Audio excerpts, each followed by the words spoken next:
And I'll have said it, so you'll. I'll forget that. Yeah. Yeah.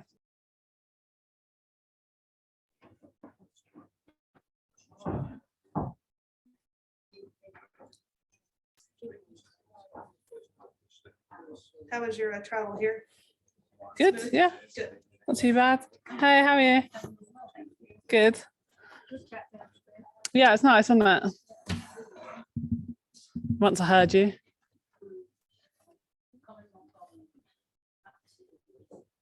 Oh, does he? Oh, that's nice. I like him. He's nice. Yeah. Well, I am ready to get rolling here. Welcome inside the press room at the Trust Golf Women's Scottish Open here with 2018 AIG Women's Open champion Georgia Hall, back in Scotland. I know this is one of your favorite times of the year, just to be near home. How excited are you to get going here at Dundonald Links? Yeah, extremely excited. This is my favourite venue of the Scottish Open that I've ever played. So I'm really happy to be back here 5-6 years later. I had some really good finishes here.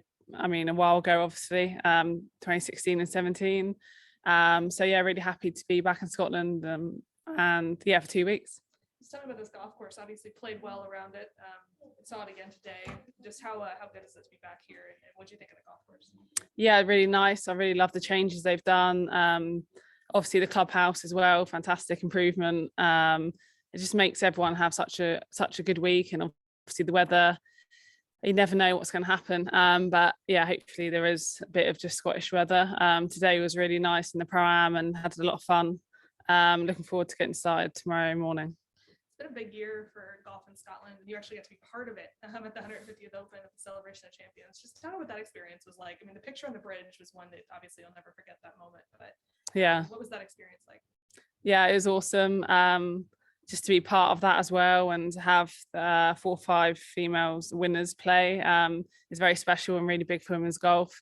Obviously really honoured to be in that group, and really thankful to RNA and all the other guys for putting me in that group as well. And it was one of my dreams to play with Tiger, and definitely going to get that picture framed sooner rather than later for sure, and definitely one of the best moments of my career.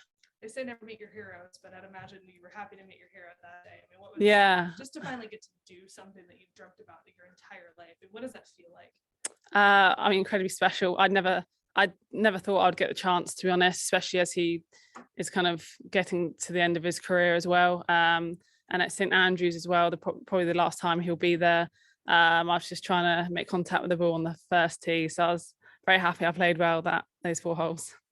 Let's just chat a little bit about your game. Obviously played the year's 4th major last week at the Evian, played really well in the final round to get yourself inside the top 10. What did you find at Evian that really worked for you in the last round? Yeah, I mean, to be honest, I've been playing pretty much like that all year. I've had really consistent results, really good results, especially for the first half of my year. Sometimes that's not strong. But yeah, I had a really strong weekend. I have done a few times there at Evian. I think I've had 3 or 4 top 10s out of 5 years. So I really like the golf course and I play well there. And obviously a great start to this run of events now. Heading here, obviously you're not unfamiliar with the style of golf. How do you just get yourself ready for this week and not only this week, next week as well? Yeah, just silly. I mean, really just try not to over prepare. This is my favorite type of golf. Played nine yesterday and was really relaxed today, just getting the speed of the greens. But you know, those punch shots, keeping under the wind, I feel very comfortable doing all of that. So just really enjoy being at home and in this weather as well. It's a bit cooler than last week, which is nice. Awesome. We'll open it up to questions in the room, but friendly reminder, if you're on the Zoom, just indicate in the chat and we'll ask you to unmute. Louise? Did you copy some of Tiger's stinger shots? Not really, because I've done that for a long time myself, and I created that shot and I found out what's best for me to hit that kind of shot.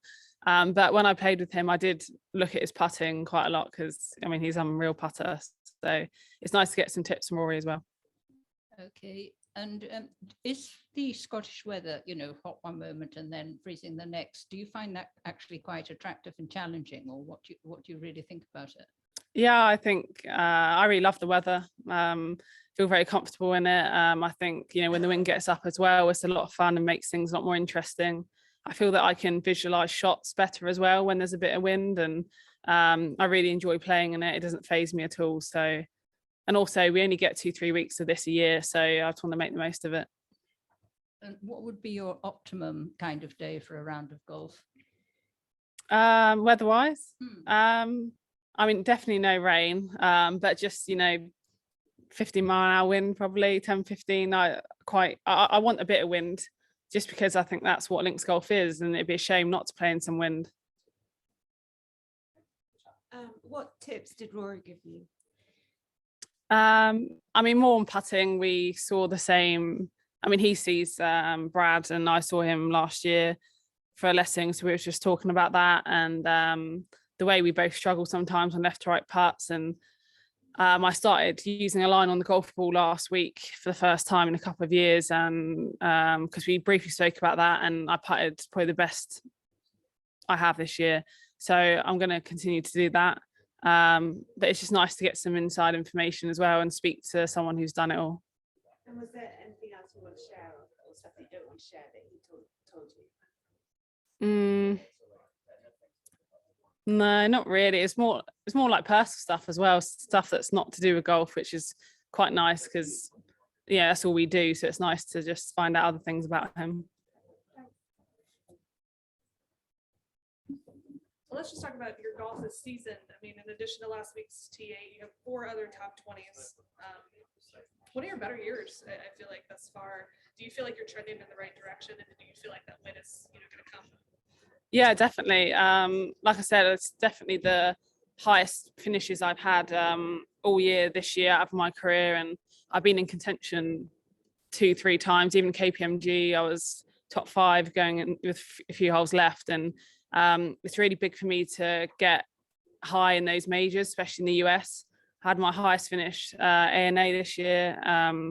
So yeah, just even, I mean, last week I ended up only a few shots from winning. So just if I keep doing that and feel like I'm kind of knocking on the door, then I'm very happy. And I know that like a win would come if I keep doing that. And you have won this year. I mean, out in the LAT. Yeah. Back in March. How important is it to you to play on the Ladies European Tour? And how important is it to win out there for your confidence? Yeah, definitely. I mean, on the LET, when I do play, I find myself maybe slightly more in contention, and I think it's really good to be on top of those leaderboards as much as anyone can.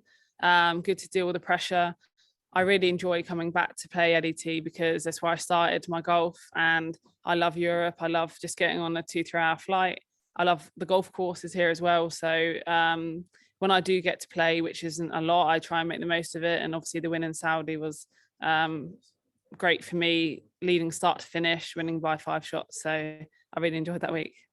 We'll have some questions on the Zoom. Beth Ann, if you'd like to unmute your mic.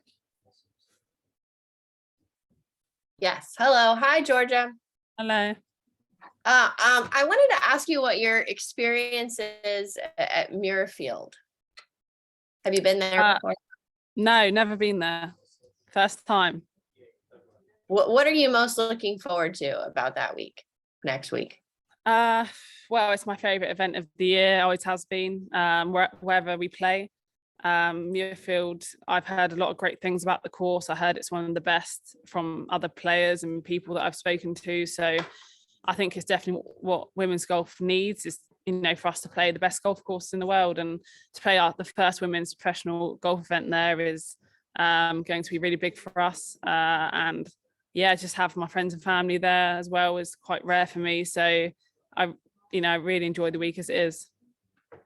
And then going back to Rory, how much time have you spent around him in the past? Yeah, we met a few times. So it was really nice just to see him again. We spoke a few times in the past as well.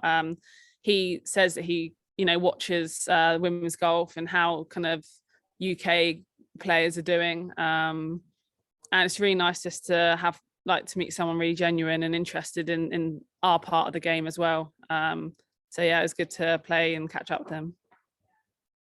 And then just finally, you mentioned Saudi. Obviously, I'm sure you've heard Greg Norman's quotes that there 100% will be a live women's league. What are your thoughts on the commissioner saying that she would take a phone call from Greg Norman, and how do you think the LPGA should go forward with that potential development? Yeah, I mean, I definitely haven't heard anything about there being a live women's league or schedule.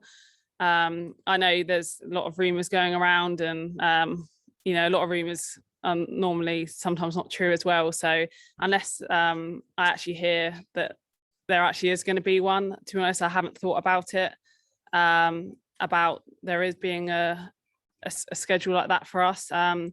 Whether Molly decides to take a call, that's really not in my field of expertise. I just want to play in the events on the LPGA and LET. But yeah, I mean, yeah, there's not much more I can say really. It's down to the commissioner. Thank you. Another one here for Blue In. Okay, that's fine what you've just said, but would you like playing shotgun start tournaments every week? No, I personally wouldn't. I think the integrity of the game and history of the game is 4 rounds, everyone tees off at different times of the day. And I think it would be a shame for golf to be like that for us. I really respect the morals of golf and not wearing a collar and things like that. And I just, yeah, I would like it to stay where it is. You know, next week everyone tees off 1 tee, the first tee time's 6:30, last one's 3:30. That's the way it always has been. And I think that brings in all elements, including weather, to the game. And I think that's some things need to stay the same regarding that. And have you ever watched a shotgun start tournament, or would you ever watch one? Would I watch one? Maybe, yes, but I never have, because it's quite rare for us in the game, men's and women's, for that to happen. Mhm. Thanks. Perfect. We'll just start to wrap it up here. This event, obviously, you played quite a few times. We're here in 2017 when it was at Dundonald, but Trust Golf and Visit Scotland have really elevated this championship. What have you seen? How have you seen this tournament get better because of Trust Golf and Visit Scotland support? Yeah, I mean, obviously extremely grateful to both of them for coming in and supporting the event. As players, we love coming here, especially UK players. Having the prize fund increase time and time again, it just shows what this tournament's doing, especially for Scotland and the people around it. We get more spectators year on year. And it's one I certainly would never miss regarding anything. So, and even the Pram today, you just see so many cool people come out to support. And yeah, I mean, we're really happy to be here, and you can see from the size of the field, the strength of the field. You know, this is as strong as probably next week, and it's for that reason as well. So very happy to be here. Awesome. We'll wrap it up there. Good luck this week. Thank you. Thanks.